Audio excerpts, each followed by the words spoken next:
Tudo bem? Sou o pastor Elias Júnior e nós vamos começar o quadro Como eu leio a Bíblia.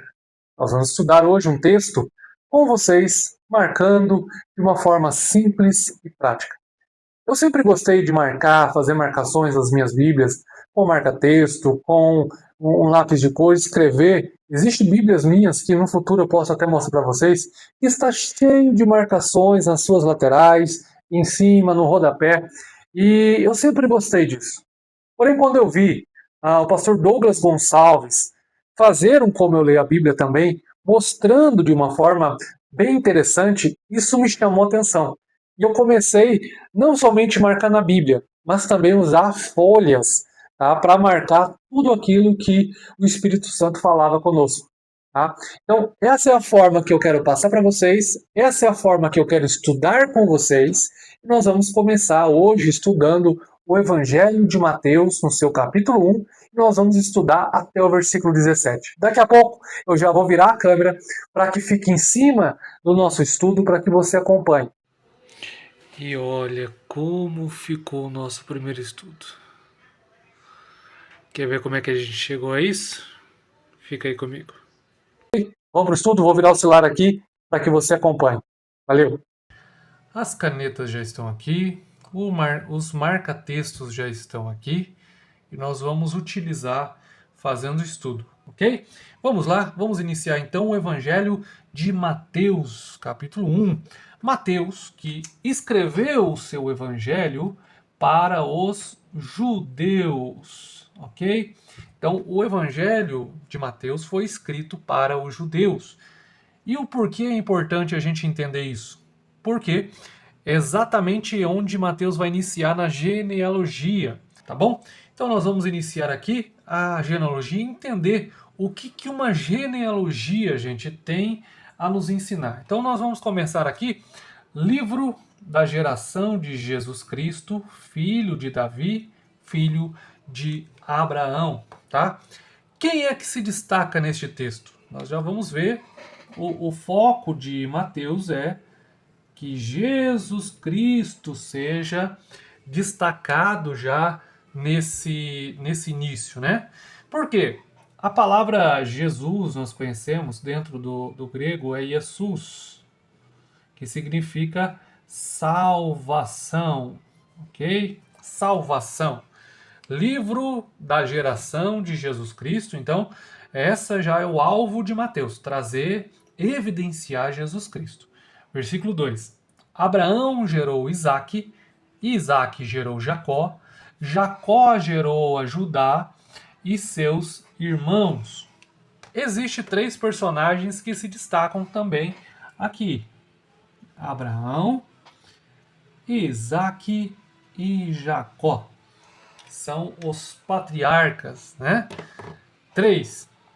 Judá gerou de Tamar a Pérez e a Zerá, e Pérez gerou a Esrom, e Esrom gerou a Arão. Tá? Então, versículo 3 tem uma personagem aí que se destaca, gente, e eu vou marcar de azul, tá? Porque vocês vão entender lá na frente, mas a personagem que se destaca aqui é Tamar, tá? Tamar se destaca aqui e logo vocês vão entender por que Tamar se destaca. Versículo 4. E Arão gerou a Aminadab, e Aminadab gerou a Nasson, e Nasson gerou a Salmão. Ok? 5. Salmão gerou de Raabe a Boaz, e Boaz gerou de Rute a Obed, e Obed gerou a Jessé. Novamente, na mesma cor de Tamar, eu vou colocar aqui mais duas personagens, que é Raabe, se destaca neste texto, e Ruth também se destaca neste texto, tá ok? E vocês vão entender o porquê que tem diferente. Lembrando, gente, que essa é a forma que de fato eu estudo, tá? Vamos lá, versículo 6. E Jessé gerou ao rei Davi, e o rei Davi gerou a Salomão, daqui foi mulher de Urias. Mais uma vez, né? Alguém se destaca aqui, que é a mulher de Urias, tá ok? Tá marcado. E para cunho de curiosidade, nós sabemos que foi Batseba, a mulher de Urias. Versículo 7. E Salomão gerou a Roboão, e Roboão gerou a Abias, e Abias gerou a Asa. Agora eu vou mudar de cor, gente, porque tem alguns personagens aí no versículo 7 que se destacam também, tá? Roboão, tá ok? Esse personagem aí, ele se destaca dentro disso. E só para a gente entender, quem foi um dos erros de Roboão, um dos principais erros dele, nós sabemos que foi a idolatria que começou com o bezerro de ouro. Tá? Então nós temos aí Roboão dentro da genealogia de Jesus. Continuando. E Asa gerou a Josafá, e Josafá gerou a Jorão, e Jorão gerou a Uzias. Tá? Versículo 9. Urias, e Uzias gerou a Jotão, e Jotão gerou a Acás, e Acás gerou Ezequias. Mais uma vez, outro personagem que se destaca aqui no versículo 9 é Acás, gente. Tá? Acás. E um dos principais erros de Acás, qual foi? E aí nós podemos colocar aqui no texto qual foi um dos principais. Ele fechou, gente. Ele fechou a casa. Olha aí. Fechou a casa de Deus, tá?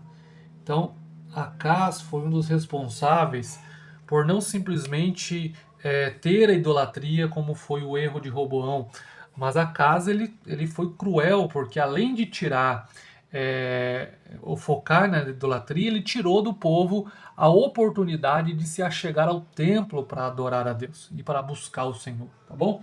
Então esse foi o erro de Acás, um dos principais erros de Acás, né? Versículo 10. E Ezequias gerou a Manassés, e Manassés gerou a Amon, e Amon gerou a Josias. Outro personagem cruel, gente, Manassés. Pensa num rei que foi terrível também aos olhos do Senhor. Versículo 11. Josias gerou a Jeconias e a seus irmãos na deportação para a Babilônia. E depois da deportação para a Babilônia, Jeconias gerou a Salatiel, e Salatiel gerou a Zorobabel. Versículo 12. 13. E Zorobabel gerou a Abiúde, e Abiúde gerou a Eliaquim, e Eliaquim gerou a Azor. E Azor gerou a Sadoc, Sadoc gerou a Aquim, Aquim gerou a Eliúde, e Eliúde gerou a Eliezer, e Eliezer gerou a Matã, e Matã gerou a Jacó. No versículo 15, para a gente entender, 16. E Jacó gerou a José, marido de Maria, da qual nasceu Jesus, que se chama o Cristo. De sorte que todas as gerações, desde Abraão até Davi, são 14 gerações, e desde Davi até a deportação para a Babilônia, 14 gerações, e desde a deportação para a Babilônia até Cristo, 14 gerações. Okay? Mateus ele vai usar, e de uma forma intencional, sempre referindo-se a Jesus como Jesus Cristo, tá? Então o primeiro nome, Jesus, ele descreve a missão da criança. Jesus ele veio para salvar, tá? O segundo nome era originalmente um adjetivo verbal, que significa ungido.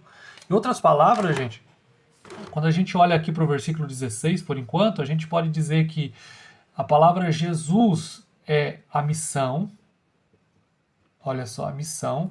E qual que é a missão? Salvar, né? Salvar. E Cristo? Não estamos levando para duas pessoas, entenda isso. Isso é heresia, tá ok? Mas estamos entendendo que, ao Mateus se referir a Jesus como Jesus Cristo, ele está dizendo que Jesus é uma missão e a missão é salvar. E Cristo, ele foi ungido,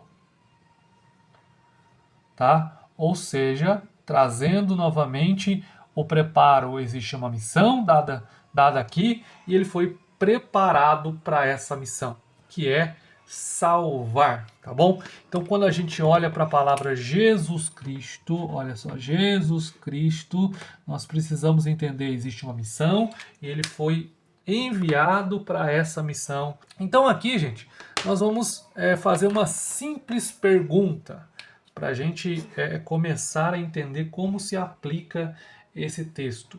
O que? Olha só. O que vemos na genealogia? O que a gente vê na genealogia?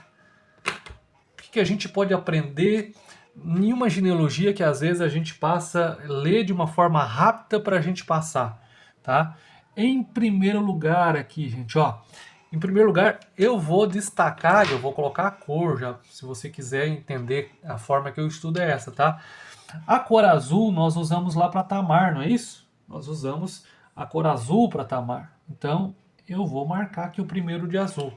Qual é a primeira lição? O que nós vemos dentro da genealogia? Gente, nós vemos na genealogia de Jesus Cristo mulheres em cuja vida há marcas reprováveis. E eu vou escrever isso aqui, ó. Palavra é meu alimento, fortalece. E a pergunta que fica pra gente é: como que Jesus vai permitir que mulheres como Tamar... Gente, se você ler o texto de Tamar, vai lá em Gênesis, você vai ver Gênesis 38, você vai ver Tamar, o que Tamar aprontou, né? Aqui, ó, Gênesis 38. Você vai ver o que essa mulher aprontou. Você vai ver o que Raabe fez antes da... ela mesma ela fala que ela era uma mulher da vida. Então ela vai se converter, mas ela tem uma vida anteriormente reprovável. Nós vamos ver Ruth, que apesar de uma história de amor tão linda, antes disso ela era moabita, ou seja, ainda era moabita, né? E os moabitas tinha uma adoração totalmente contrária ao Senhor. E nós vamos ver Batseba, que é a mulher que caiu com Davi. E nós vamos ver marcas reprováveis nessas mulheres, né? Isso aqui é lindo, gente. Porque para pensar que se fosse eu e você, talvez, em determinado momento da nossa história, a gente olharia para a nossa árvore genealógica e não queria destacar algumas pessoas na nossa árvore genealógica porque eram talvez mulheres em cuja vida há marcas reprováveis. Mas sabe o que Jesus ensina pra gente? Que ele é o parente dos caídos e dos humildes e mostrará o seu nome até mesmo aos mais pobres e vis. Já nisso aqui eu tenho a primeira lição de Jesus aplicável para a minha vida e para a tua vida. Eu vou escrever isso aqui para você ver. Olha só, ele é parente dos caídos e dos humildes. Gente, que coisa linda. E mostrará o seu nome. Seu nome, até mesmo aos mais pobres e vis. Sabe o que isso aqui ensina pra gente? Isso aqui ensina pra gente que por mais que nós sejamos como essas mulheres, que há marcas reprováveis na nossa vida, que há marcas que nos envergonham na nossa vida, que há marcas que não nos orgulhamos na nossa vida, que por mais que isso aconteça, Jesus não tem vergonha da gente, não tem vergonha de se aparentar conosco, não tem vergonha de estar conosco, por mais que as nossas marcas sejam reprováveis. 2, vamos lá? Qual que é a segunda lição, então, que nós vemos aqui? A segunda lição, nós vamos para o roxo. Então, nós marcamos aqui o 2 com roxo. E qual é o que a gente marcou de roxo? Abraão, Isaac e Jacó. Então, vamos lá. Vemos na genealogia de Jesus homens em cuja vida há marcas de mentira, gente. Olha aí. Abraão, Isaac e Jacó, os patriarcas, são marca de como tudo começou dentro da geração israelita. Só que estes homens, eles não eram perfeitos. E algo em comum nos três, algo que aconteceu na vida dos três, é que eles têm marcas de mentira. Abraão mentiu para Faraó, Isaac também, Jacó mentiu, enganou. E nós vamos ver que a Bíblia não tenta ocultar esses erros destes homens. A Bíblia mostra claramente Então, o que a gente aprende com isso? Isso mostra que Deus nos escolhe não pelos nossos méritos, mas apesar dos nossos deméritos. Gente, olha isso. Vamos escrever isso? Olha só.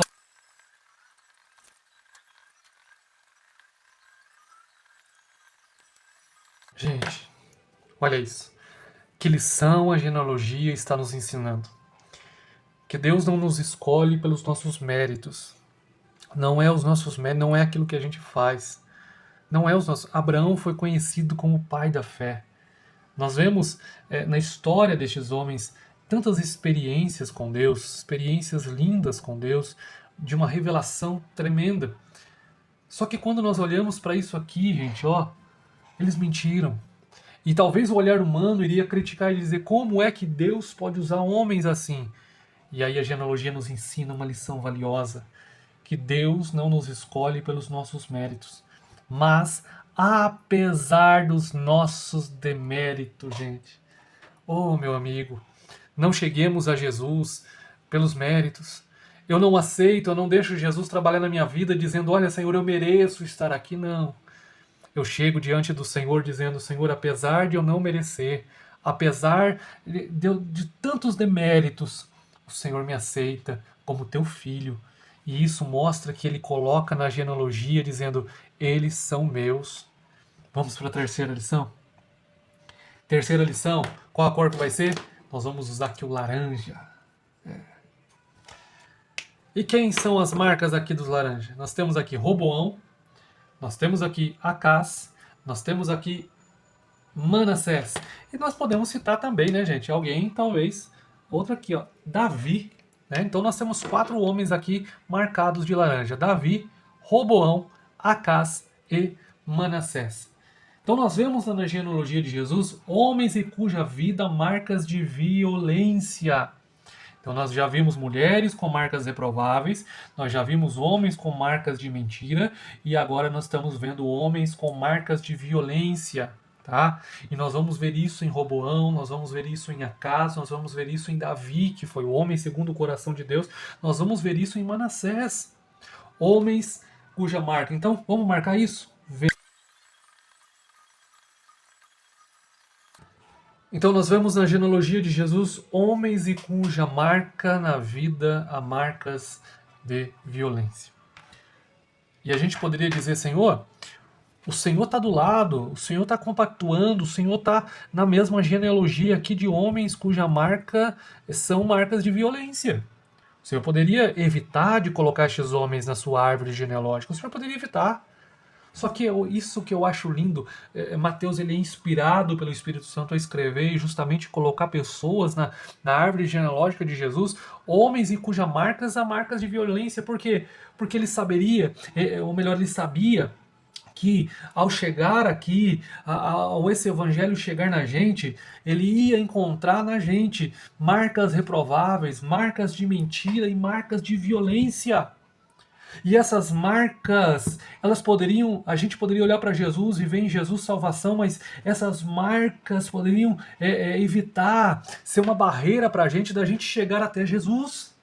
E aí, de repente, o Evangelho de Mateus já começa dizendo, olha, Jesus, ele escolheu, ele quer usar, ele quer se aproximar de pessoas com marcas reprováveis, ele quer chegar em marcas de mentira, ele quer chegar em pessoas com marcas de violência. E aqui nós podemos escrever isso também dentro desses homens aqui, 3.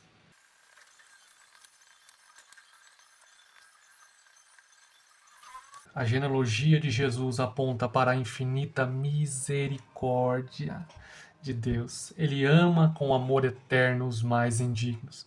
O que é misericórdia, gente? O que é misericórdia? A palavra misericórdia, eu vou até escrever aqui para você, ó, misericórdia, misericórdia. Sabe uma das definições que eu gosto? Misericórdia é eu entender que eu sou digno de ser condenado, eu sou digno de padecer. Só que a misericórdia retém o que eu mereço. A misericórdia retém o que eu mereço, gente. ela retém o juízo na minha vida, ela retém o castigo que era para vir sobre mim, ela retém as marcas de violência na minha vida, eram para me trazer juízo, era para me trazer coisas horríveis, só que a infinita misericórdia de Deus. Olha o que a genealogia está ensinando para a gente. E vamos para a última lição na genealogia 4. Última lição, e faltou a cor aqui amarela, né? Essa corzinha aqui. E quem são os homens que estão marcados aqui em amarelo? Salomão, Roboão, Acás e Manassés. Vemos na genealogia homens em cuja vida há marcas de idolatria. Vou marcar isso? Então nós vemos na genealogia de Jesus homens em cuja marca há marcas de idolatria. Gente, nós vemos em Salomão, nós vemos em Roboão, nós vemos em Acás, nós vemos em Manassés, homens que colocaram no trono outro que não era o Senhor. Porque idolatria não se refere somente a imagens, tá, gente? Idolatria, eu vou tentar fazer um desenho aqui, ó. Idolatria, imagine que, ó, gente, isso aqui é para ser, tá? Para ser um trono, tá? Ó, olha aí, um troninho bonitinho, ó. Isso aqui é um trono, tá, gente? Isso aqui é um trono. Imagine que tem um trono no centro do teu coração. E esse trono, quem deve estar sentado nele, quem deve estar reinando nele é Jesus. O que é idolatria? Idolatria é quando o outro senta aqui, outro senta e não é Jesus. Jesus é tirado de fora. Então, tudo que senta no trono, no centro do meu coração, que eu vou desenhar um coraçãozinho aqui, tudo que senta no centro do meu coração se torna idolatria. Idolatria pode ser qualquer coisa que está no centro da minha vida. Idolatria pode ser até eu. Eu posso me idolatrar. Pode ser coisas, pode ser pessoas, tá? E por aí vai. Tudo que senta no centro do meu coração é idolatria. Quem está no trono do teu coração? Quem está no trono do teu coração? Quem está no centro? O que você mais passa na tua cabeça? Quem? Isso mostra quem está no trono. Tá? Então nós vamos ver isso, essa marca em homens aqui, e estão na genealogia de Jesus. E aí eu aprendo, para a gente finalizar aqui, uma lição gloriosa. A gente sabe qual que é? Que a graça, a graça, gente, é maior que nossos pecados. Glória a Deus. A graça é maior que os nossos pecados. Gente, eu vou grifar isso aqui. Eu vou grifar até com a caneta da minha filha. Ó, essa caneta enorme aqui, ó. A graça, ela é maior. Ela é maior, gente. Ela é maior que os nossos pecados. O que a genealogia me ensina é que em homens cujas marcas reprováveis, marcas de mentira, marcas de violência, marcas de idolatria passaram pela genealogia de Jesus, mas a graça ela foi maior que os nossos pecados. Lembra que eu falei da misericórdia? Que a misericórdia é Deus retendo o que eu mereço? E a graça? A graça é Deus me dando o que eu não mereço. É isso. A graça. Deus retém com a misericórdia o que eu mereço e me dá graça, me dá o que eu não mereço. Salvação. Essa é o estudo de hoje. E se isso te abençoou, eu peço nos ajude a compartilhar essa mensagem e vamos continuar estudando o Evangelho de Mateus e trazendo como eu leio a Bíblia para vocês. Deus abençoe. Gente, esse foi o primeiro vídeo, o primeiro estudo que nós estamos trazendo para este canal. Espero que este estudo te abençoe, esse estudo tenha falado com você, porque a Bíblia é assim, ela fala conosco porque ela é viva, tá bom? E eu peço para você, se este vídeo te abençoou, se inscreva, compartilhe, nos ajude a divulgar essa mensagem para um maior número de pessoas. Bom, esse é o intuito deste canal, é trazer para você e mostrar que a Bíblia ela é prática. Sou o pastor Elias Júnior e que Deus te abençoe.